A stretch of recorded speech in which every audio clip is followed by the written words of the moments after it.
Hello, New York Giants fans, and welcome to a new edition of the Valentine's Views podcast here on YouTube. Please like, share, and subscribe to support the channel. On the heels of Eli Manning not making it into the Pro Football Hall of Fame class of 2025, I have Bob Glauber, former columnist for Newsday and member of the Hall of Fame voting committee, with me today to talk about that. How you doing, Bob? How you been? Very well, Ed. Thank you for having me. Always a pleasure to talk. And just in case folks don't remember, you worked for Newsday for how long? I was there for 33 years. 30. Geez, that's a long time, Bob. That's a long time. After, and I thought 12 at Gannett, Westchester. So yeah, do the math. I'm old. Yeah, I thought running Big Blue View for 18 years, which I have, is a long time. So, but it is a long time, man. Yeah, Keep it grinding, is. Ed. It Keep is. grinding. I'm doing the best I can, Bob. And just so folks know, we're going to talk about Eli, and we're going to talk about the fact that he fell short, of making the Hall of Fame, this time around, so that folks know you were the presenter for Eli. And the way this works is members of the committee present they present each candidate. They present an argument for each candidate, an argument for discussion. So you were the person basically, who presented the discussion for Eli Manning, right? Correct. The Hall of Fame has it's a maximum of 50 voters. There are right now 49. There is one opening. But what they do is they take generally one media member per market and per team, and then that person generally gives the introductory speech for the player in their market. So I did Eli. And, Eli made obviously made the final 15. He made the semifinalist list. I've said on Big Blue View, I've said on an earlier podcast that in the end, if you read the tea leaves, you read the way the wind is blowing, that it didn't surprise me that Eli didn't make it this time around. I mean, obviously, I probably have bias, having watched his career and all of that, but I think a guy with 2 Super Bowl MVPs that are victories over Tom Brady deserves to be in the Hall of Fame. But I guess my question for you is, when did you see, and I know that you guys did this a couple of weeks ago, actually. You guys sat down and you did all of this a couple of weeks ago, and you've been sworn to secrecy sitting on that powder keg for a couple of weeks. I know. Son of a gun. Not easy. Not easy when your DNA is a reporter and you gather information and spit it out as quickly as possible. Not easy, Ed. I know. I know. And I was begging, but but of course, you're not going to, of course, you have to uphold the committee standards. So it is what it is. But my question for you, Bob, is this: as you presented him and as you got into the argument, did you know going into it that it was an uphill battle to get him, selected this year? And the extension of that is, when did you realize that it just wasn't going to happen? Well, I felt pretty optimistic that this is, going in as the presenter, say, hey, if I do a good enough job, if I nail the speech, if I nail the follow-up, I think he's got a shot, right? That's just as I'm a player in this whole thing. Mm-hmm. Well, I felt like I nailed it. I said exactly what I had to say. I read the speech exactly how I wanted to read it, with the correct intonation and energy. But I would say, and I felt good after. I was like, "Okay, Bob, you did it. Good job." Then, Gary spoke, and then the discussion goes around the room, and I kind of quickly realized that there was some pushback. Mm-hmm. Now, I am not at liberty to be specific about what was said and who said it. All I'll say is It was a very vigorous discussion. It was emotional. It was pretty intense at times. And it was honest. But by the time I came around, what they do is presenter, does the speech. Then we go around the room talking. It's a Zoom, and then we come back to the person giving the speech. Bob, do you have anything to add? So I go something like, I'm okay. I'm okay. Don't worry. Like as if to say, okay, I've withstood the barrage. And they said, okay, if that's it, then we'll. No. I have something to say. I have another part of the speech. Hold on. So, and that went well. And then you give testimonials. You talk to people, Bill Parcells, Bill Belichick, Tom Coughlin, Mike Vrabel. You talk to people who you think will help the cause. But I kind of understood that it was going to be very difficult, especially, Ed, when you need 80% approval to get into the Hall of Fame. So you need in a room of 50 or 40, you need 40. You need 40. Mm-hmm. You got to have 40. 40 out of 49 or 50. And there isn't a world, Bob.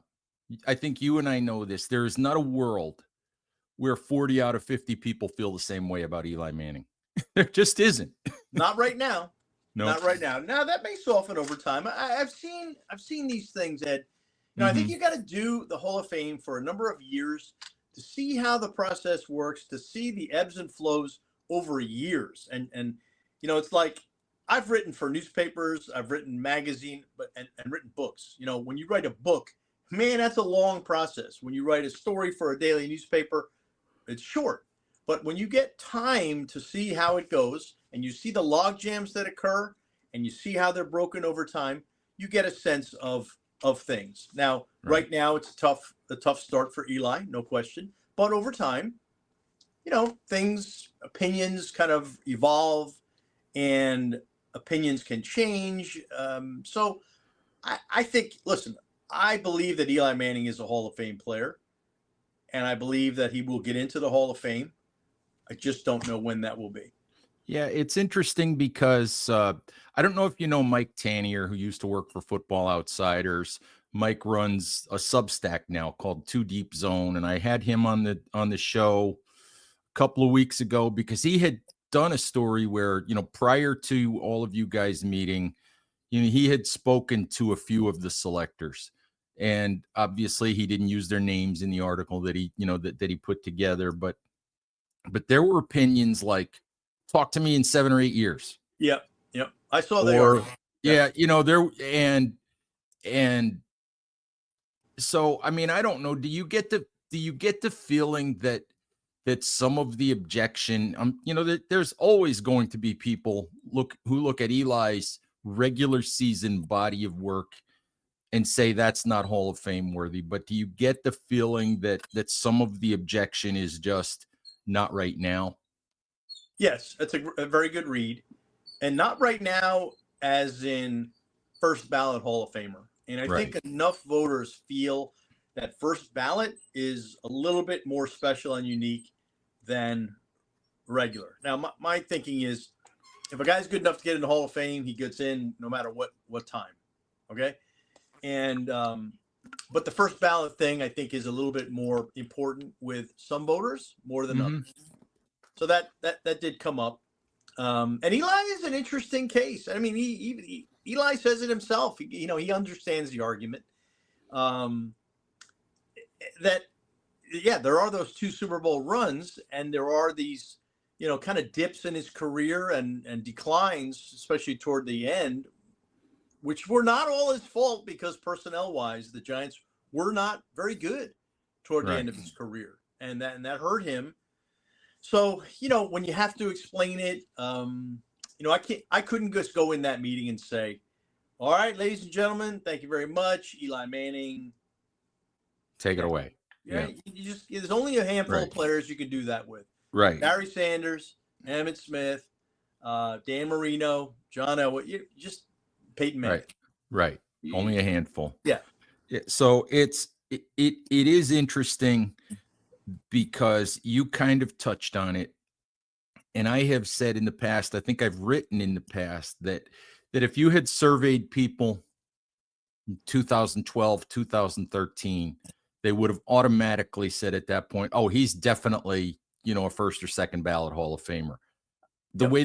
way that I approach it is I think the Giants organization and what happened with the Giants damaged Eli's candidacy more than Eli damaged it.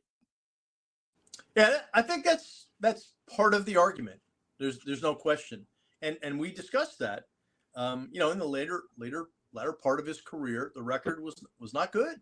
Right, but the numbers are what they are. But the numbers are what they are. But you can also argue that quarterback record is just not the be all and end all for judging a quarterback. Okay, it is for a coach. I don't think there's any argument, but for a quarterback, there are a lot of circumstances that you got to take into account.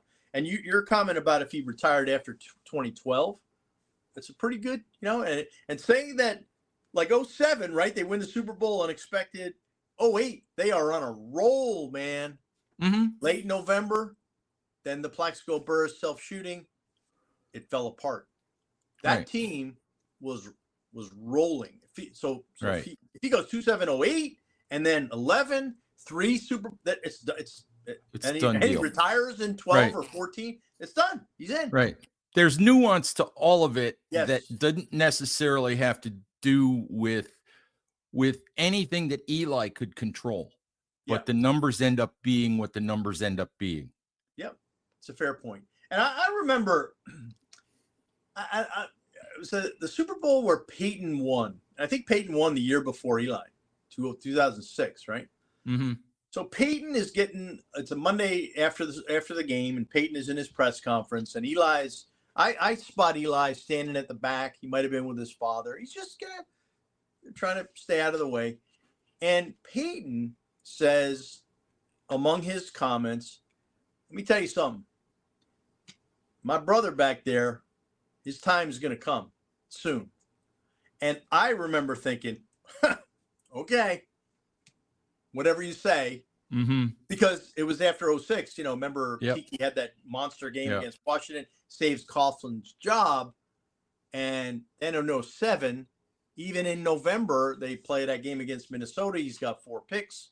And it's like, what's going on here? Yep. On that same token, on that same note, Bob, Big Blue View actually launched in the 2007 off season. Oh, so before that year started. So yeah, we take credit for 07. Good for you. But the first story that I wrote for Big Blue View was a discussion of whether Eli Manning was the right quarterback for the Giants going forward. And we spent a great portion of that year debating whether Eli Manning was good enough. Yep. So yeah, and I remember writing about that many times. Is he good enough? And there were points even in 07 where you thought the answer to that was no. And then the playoff run happened. So it's just interesting because he is still, even in the fan base, he's divisive sometimes, which I find weird. I find weird because he won 2 Super Bowls for the franchise. And what has he ever done that's been controversial, that's brought a headline about him off the field that was anything but positive? I find it weird that he's such a divisive figure, even in the fan base. Yeah, it's a fair point. I think the biggest, controversy was before he was a Giant, when he basically said, "I'm not playing for the Chargers. Sorry." And that was, and then he forces his way to the Giants. They had the 100-year celebration of the Giants, and they brought out the teams. They had an event celebrating that at the stadium, and I ran into Jerry Reese, the former general manager, and I said to Jerry, you remember that time back in 07 when it was his first year as general manager? So Eli has that terrible game against Minnesota. And I remember the next day wanting to write a little bit of a different kind of column, get something different, Bob. So I go out in the tunnel and I call Jerry Reese, and he picks up and we talk about that game. And he says of Eli, you know, there are times back there when he's under pressure, he gets a little skittish. As soon as that word came out of his mouth, two things. I go, oh, that's a great word for my column.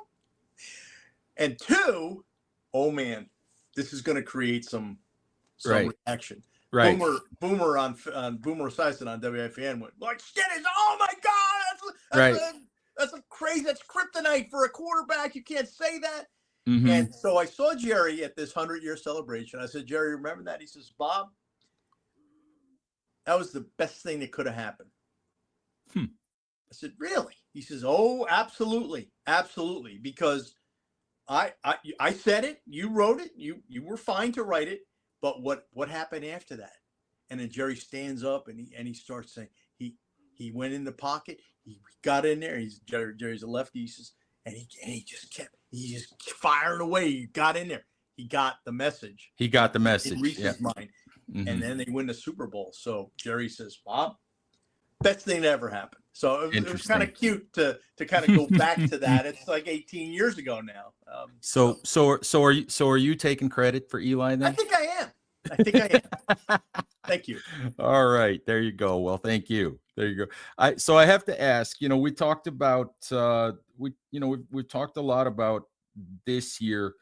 I wrote this morning and maybe it's too simple to just look at the candidates and say, oh, Breeze is in the 2026 is eligible in 2026, and Roethlisberger and Rivers is eligible there too, and then Roethlisberger in 2027 and Brady in 2028. So, I mean, do we have a realistic chance of even talking about Eli as a Hall of Famer until 2029? I mean, is it possible that that's what we're looking at here? I think it's quite possible. Yeah, you have to be realistic about this. That's why I really I personally put pressure on myself. Do the best you can this year. He's the only quarterback in the class. Maybe you have an opening here, but that was I could have stood on my head and it wouldn't have changed the argument. So yeah, there is that possibility. Don't forget other players. Larry Fitzgerald is coming in next year. He is a Hall of Fame player. Maybe second only to Jerry Rice in most receiving categories. Right. So it's going to be crowded. It's a very limited group that can get in every single year, and it's my God, yeah, and it's gotten tougher, Ed. Right. The new rules. Yep. Did the new rules and I'm not sure exactly what the new rules are in terms of how you guys vote, but I actually saw Gary put something out on social media today, Gary Myers, who's also on the committee, that the new rules didn't necessarily impact Eli for the simple reason that he wasn't part of the final 7. Is that the case? And, while we're at it, can you just sort of explain to folks how the process has changed? Yes. Now, the process did change pretty significantly from last year to this year. And moving forward, I don't know how many years it's going to continue. But previously, you get the final 15, which is the same as this year. Then you vote that to 10, same thing as last year, same as this year. The difference is now you go from 10 to 7. Okay? Last year, you went from 10 to 5, and then it's up or down on those final 5. Generally speaking, those 5 would get in because in your mind, like, okay, they got this far, unless there's some extenuating circumstances, that's going to happen. That's a 5-man modern day class. This time, you go from 10 to 7, then 7 to 5. Okay? So you vote, of those last 7, you vote for your 5. But after that, we don't know what's up. We just don't know because it's not the same as last year when you get. So you vote for your 5, but it could be only 2 or 3 that get 80%. Correct. You nailed it. mathematically, the odds are that you're going to have a smaller class than 5 based on that, because people have different opinions about different players. So to get 80% of the final 5 out of the 7, it's very, very difficult, very challenging. And that, you ended up with a 3-man modern day class. 3. Mm-hmm. Well, it's well there, but there were Well, there 4, was 4. wasn't it? Sterling Right. Sharp is a senior. Okay. Now, in the seniors group, okay, that changed this year too. It's not related to the modern day players, but that underwent a significant change. Instead of voting for just the seniors, you get the final 3 as recommended by the senior committee. You vote up or down on those 3. Then there's a coach, and then there's a contributor. You vote up and down on them. Now, you put all those groups in one pot. So there's 5, 3 senior players, 1 coach, 1 contributor. Then you vote for 3 of those. Okay? So you get a maximum of 3 people. It could be any combination. It could be a coach. It could be a contributor. It could be 3 senior players. It could be, right. It turned out to be one senior player. No Mike Holmgren. Right. No Ralph Hay. No Jim Tyrer, the Kansas City offensive tackle, and no Maxie Bourne, the linebacker. Right. So, it's really, really restrictive. So going forward, that actually increases the logjam even more. Makes it more. Yes. It raises the bar for what a Hall of Famer actually winds up being. In a way. Correct. Yeah. Now the seniors and the coaching contributor, it doesn't affect Eli or any of the modern day players, right? Right. The modern day players has their own new rules, right? But it's absolutely harder to get in with these new rules, no question. I'm gonna change gears on you here a little bit, but sure. I'm still trying to digest Mike Holmgren over Tom Coughlin. I'm still trying to figure that one out. I don't know how you feel about that one, but I'm still trying to figure out what the rationale was for presenting Holmgren over Tom. Well, okay, there is a coach committee. Mm-hmm. Okay, I believe 8 people, maybe 9, and they discuss the coaching candidates. All right. Out of that meeting, Mike Holmgren came. Mm-hmm. Last year it was Buddy Parker, former Lions coach, and he was shot down. And that was an up or down. He did not get the 80% in just an up or down. This year, Holmgren comes out basically over Shanahan and Coughlin. Now, Mike Holmgren had a really good career, okay?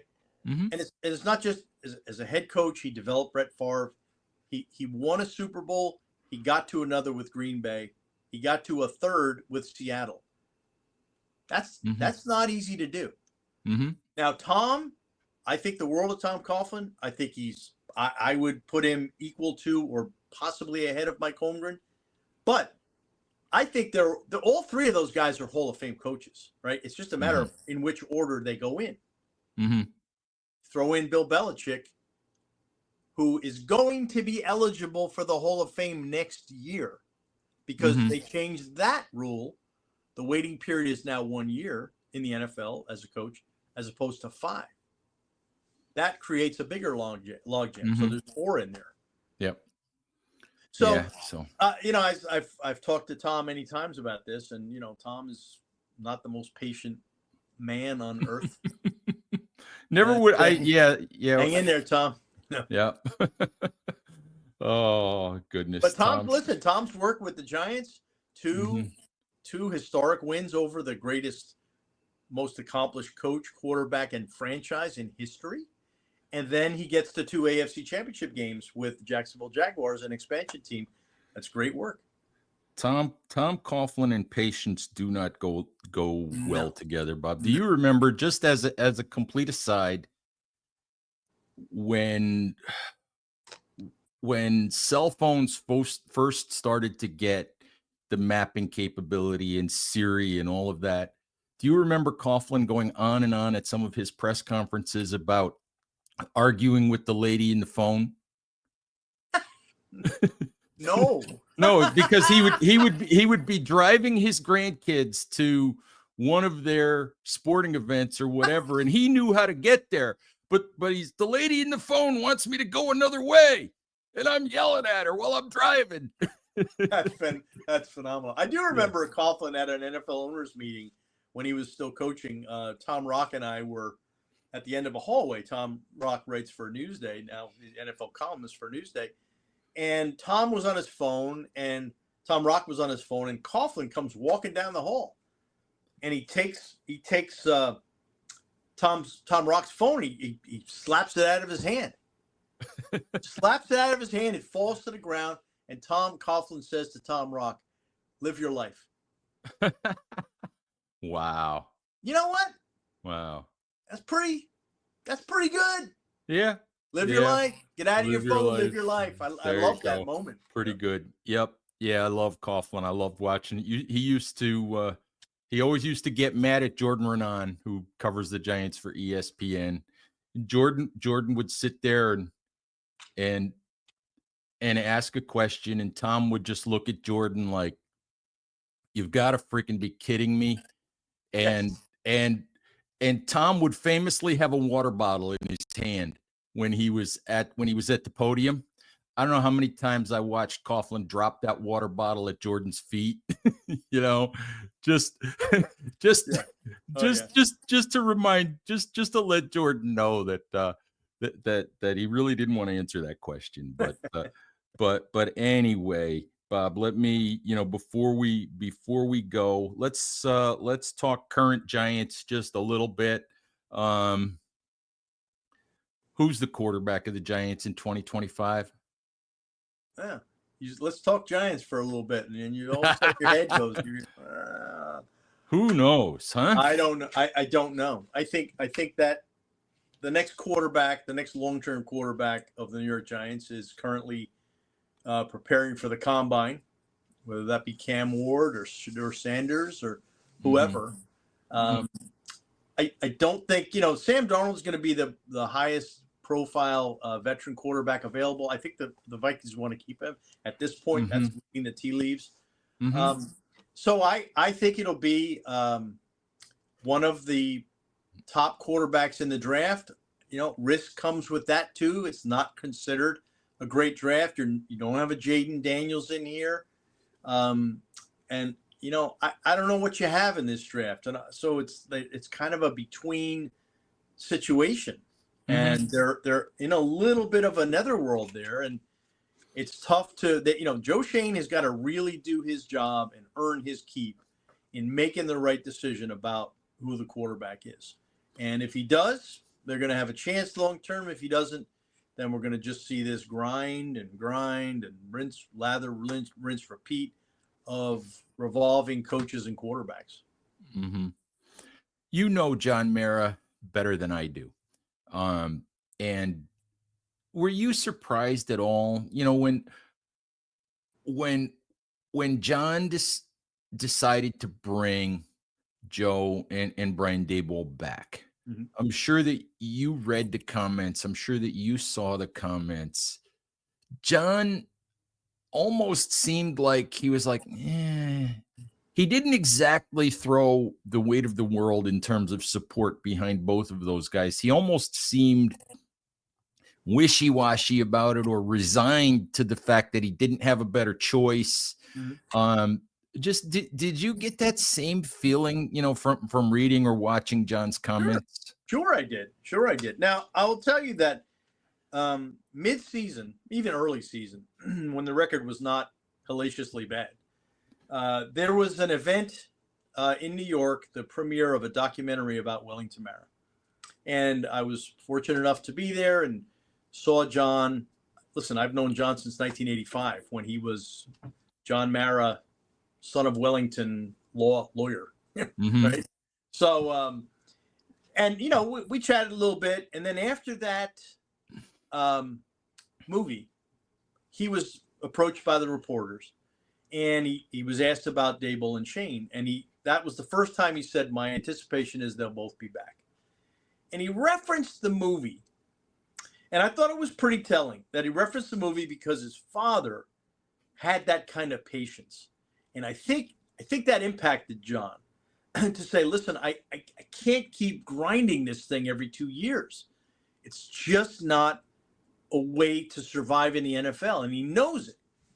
So I think then he felt, okay, I'm going to just stick with these guys. Then, listen, I've seen these seasons go off the rails. Things change. Horrible results. Fans go crazy. Fans revolt. The plane flies over the stadium, just like it did in 1978 when his father had to see that. Mm-hmm. So I think it was harder for John at the end to stick with that. But I think he promised himself, and probably in a private moment to his dad, that he's going to try it this way. Give them one more year. Mm-hmm. Worked a little bit in Cincinnati. Cincinnati's very patient. Another old school owner in Mike Brown. Zach Taylor was maybe on the hot seat a couple years into his career. They stuck with it. Lo and behold, the guy goes to the Super Bowl. So Mm-hmm. I think John is hoping for that kind of result, and I just think he wanted to give this one more year to see how it would go. And then if it doesn't work out, then he'll clean house again. And we start the merry-go-round all over again. Here we go. Yeah. Before I let you go, we are recording on Friday afternoon. This show will be up. A little bonus edition of the podcast will be up for the weekend when we don't usually have shows. But with that in mind, I have to ask you for your Super Bowl pick. Do we get a three-peat, or do we have to watch Saquon Barkley hold up an MVP trophy in the Super Bowl? Well, my preseason prediction was Chiefs doing the three-peat over the Packers. Well, Packers go by the wayside. They lose to Philly. So I'm going to stick with Kansas City. I think they find a way. This is a brilliantly coached team by Andy Reid. Patrick Mahomes is the greatest quarterback of his generation. And I think they find a way to get it done. Now, Philly's got great personnel. Let me tell you, that's really good, especially defensive personnel. It's tough. Mm-hmm. Okay, and they can run the football. And I think Spags, the defensive coordinator, Spagnuolo of Kansas City, is going to have his hands full. But I think the champs find a way. I'll give it. And I think Super Bowls tend to get out of hand a little bit. They've been close lately. But I'm still going to say Kansas City 27, Philadelphia. I'll give them 21. Yeah, it's interesting. I've said before, I had an opportunity earlier this week to talk to Bobby Okereke and Kayvon Thibodeau for an event that they were involved in. And what I said to them is that I just love to watch greatness. Mm-hmm. And when you watch Saquon Barkley with Philly, with a team that can take advantage of what he can do, you're watching that. But I'm rooting for the three-peat because it's something none of us have ever seen. Yeah. So, and I love to see I love to see stuff like that. It's like I get people being tired of the Chiefs and all of that, but that's kind of just jealousy, in a way. Yeah, But it is. So and especially coming on the heels of the Patriots. Like, okay, we got the Patriots out of the way. Got a fresh face, Kansas City. Look at this, Patrick Mahomes. I love Patrick Mahomes, the way he plays. But now it's like, oh my God, the tide has turned. Oh, they're the evil empire. Like, what? Absolutely. Hey, Bob, I appreciate the time. Start working on next year's speech, will you? Okay, sounds good, Ed. I appreciate it. All right, Bob. Thank you right. for the time. Giants fans, thank you as always for watching. Please stay safe out there. Take care of each other, and we'll talk to you soon. Bye-bye.